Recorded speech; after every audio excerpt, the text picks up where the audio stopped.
नमस्कार दोस्तों, स्वागत है आप सबका हमारे हिंदी ज्ञान बोध चैनल में। दोस्तों, हम प्रतिदिन 5 चैलेंजिंग प्रश्नों की सीरीज कर रहे थे जून 2023 एग्जाम को टारगेट करते हुए। तो हिंदी विभाग से होने वाली सभी परीक्षाओं में ये सीरीज काफी महत्वपूर्ण होने वाली है। तो जो भी जन पहली बार हमारे इस वीडियो को देख रहे हैं, वीडियो को लाइक जरूर करिएगा, ज्यादा से ज्यादा इसको शेयर करिएगा। तो पहला प्रश्न आप सभी के सामने है। आज भी हम 10 प्रश्न करेंगे, 5 प्रश्न नहीं। 5 चैलेंजिंग प्रश्नों की सीरीज चलाई जरूर है, लेकिन मैं 10 प्रश्न करवाती हूँ। तो पहला प्रश्न आप सभी के सामने है। भक्तिकालीन कृष्ण काव्य धारा के संबंध में कौन सा कथन सही नहीं है? तो इसमें 4 ऑप्शन दिए हैं, जिसमें ऑप्शन ए में इसकी एक सामान्य प्रकृति यह है कि यह अधिकतर प्रबंध रूप में रचा गया है। ऑप्शन बी, पुष्टि मार्गीय कृष्ण काव्य में गोपाल कृष्ण की बाल लीला को विशेष महत्व दिया गया है। तीसरा ऑप्शन है, कृष्ण काव्य का सर्वाधिक प्रिय विषय राधा कृष्ण की प्रेम लीला है। डी ऑप्शन है, अधिकांश कृष्ण काव्य गीत पदों में रचा गया है। तो 4 ऑप्शन में से जो सही उत्तर हो जाएगा वो है ऑप्शन ए। भक्तिकालीन कृष्ण काव्य धारा के अधिकतर ग्रंथ मुक्तक रूप में रचे गए हैं, ना कि प्रबंध रूप में।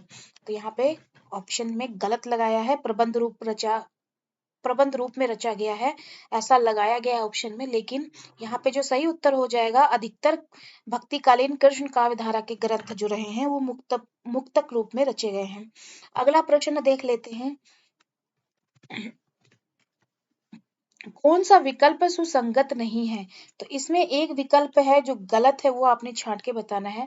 तो काव्य विवेक चिंतामणि की है, शिवा बामनी भूषण की, वित्त कौमुदी मतीराम की, प्रताप सिंह विरुदावली है सेनापति की। तो ऑप्शन जो गलत है वो है ऑप्शन डी। प्रताप सिंह विरुदावली सेनापति का नहीं है, ये पद्माकर की रचना है। अगला प्रश्न देख लेते हैं।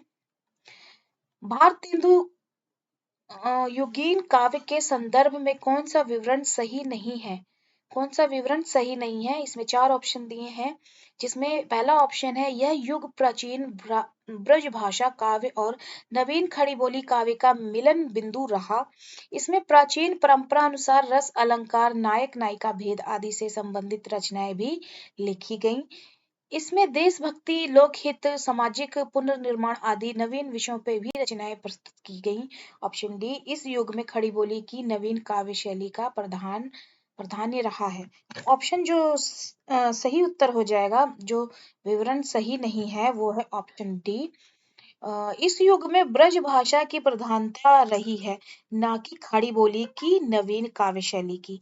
तो ऑप्शन में दिया है, खड़ी बोली की नवीन काव्य शैली की प्रधानता रही है भारतेंदु युगीन काव्य में, तो जबकि यहाँ पे ब्रज भाषा की प्रधानता रही है। ध्यान रखिएगा। अगला प्रश्न देख लेते हैं। कौन सी प्रवृत्ति द्विवेदी युगीन काव्य धारा में लक्षित नहीं होती?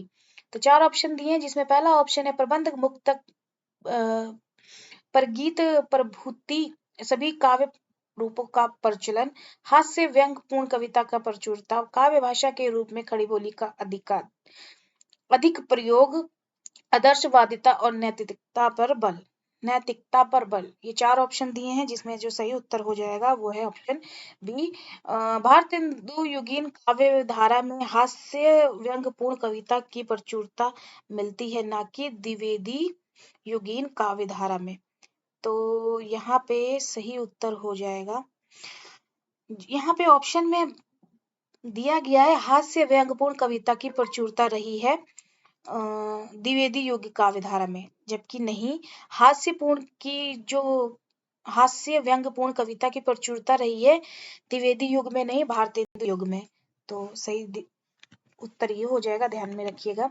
अगला प्रश्न देख लेते हैं। मैथिली शरण गुप्त की कृतित्व के विषय में कौन सा कथन सही नहीं है? 4 ऑप्शन दिए हैं, जिसमें पहला ऑप्शन है, उर्मिला उत्ताप रचना ही रामकथा के रूप में परिवर्तित होकर साकेत के नाम से प्रकाशित की गई। उर्मिला, यशोदा, विष्णुप्रिया आदि इनकी अपूर्व चरित्र सृष्टियां हैं। ऑप्शन सी, भारत भारती में अदंत भारत का गौरवगान वर्णित है। चौथा ऑप्शन है, पंचवटी का कथानायक शूर्पणखा प्रसंग पर आधारित है। जो सही उत्तर हो जाएगा इसका सही नहीं है, वो है ऑप्शन सी। भारत भारती में अदंत भारत का गौरवगान वर्णित है। भारत का गौरवगान वर्णित है, परंतु अदंत शुरू से अंत तक नहीं मिलता। तो सही उत्तर ये होगा। अगला प्रश्न देख लेते हैं, छायावाद स्थूल के प्रति विरुद्ध शुल्क का विद्रोह है, यह कथन किसका है? तो ये तो सबको पता होगा, डॉक्टर नागेंद्र का है। अगला प्रश्न देख लेते हैं। आगे करें इससे पहले अगर आप हमारे टेलीग्राम चैनल और व्हाट्सएप ग्रुप के साथ जुड़ना चाहते हैं तो वीडियो के डिस्क्रिप्शन में लिंक दे रखा है, आप चाहें तो जुड़ सकते हैं। वहां पे भी मैं क्वेश्चंस कराती रहती हूँ। टेलीग्राम पे काफी सारे पीडीएफ उपलब्ध कराए हैं मैंने। तो चलिए अगला प्रश्न देख लीजिए। हिंदी की रीत का प्रयोग साधारणतः लक्षण ग्रंथों के लिए होता है। जिन ग्रंथों में काव्य के विभिन्न अंगों का लक्षण उदाहरण सहित विवेचन होता है उन्हें रीति ग्रंथ कहते हैं। उक्त कथन किसका है? तो 4 ऑप्शन दिए हैं जिसमें रामचंद्र शुक्ल, नागेंद्र, आचार्य प्रसाद द्विवेदी या विश्वनाथ प्रसाद मिश्र। तो सही उत्तर हो जाएगा ये जो कथन है विश्वनाथ प्रसाद मिश्र का है। अगला प्रश्न है, रीति काल को श्रृंगार काल किसने कहा है? किसने कहा है? उम्मीद है इस प्रश्न का उत्तर भी सभी को पता होगा। तो विश्वनाथ प्रसाद मिश्र ने कहा है। अगला प्रश्न देख लेते हैं। दुख सबको मांझता है और चाहे स्वयं सबको मुक्ति कर देना वह ना जाने, किंतु जिनको मांझता है उन्हें यह सीख देता है कि सबको मुक्त रखे। इन कविता पंक्तियों के रचनाकार कौन है? तो इसमें जो सही उत्तर हो जाएगा वो है आगे, ये भी बार बार रिपीट होता है। अगला प्रश्न देख लेते हैं और आज का अंतिम प्रश्न है मेरिट से संबंधित। वियोगी होगा पहला कवि, अहाँ से उपजा होगा ज्ञान, ये किसकी है?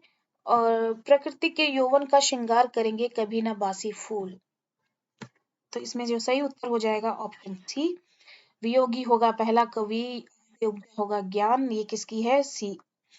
तो इसमें ये हो जाएगा पंत की पंक्ति है। प्रकृति के यौवन का श्रृंगार करेंगे कभी न बासी फूल। तो ये है प्रसाद की। कभी कुछ ऐसी तान सुनाओ जिससे उथल पुथल मच जाए। तो ये है बालकृष्ण शर्मा नवीन की। धन्य मैं पिता निरर्थक था, कुछ भी तेरे हित न कर सका। तो ये है निराला की। तो ये थे आज के 10 प्रश्न। कैसे लगे कमेंट सेक्शन में कमेंट करके जरूर बताइएगा। मुझे आप फीडबैक नहीं देते हैं, ना ही वीडियो को लाइक करते हैं, शेयर करते हैं, और व्यूज भी कम आ रहे हैं। तो आपको क्या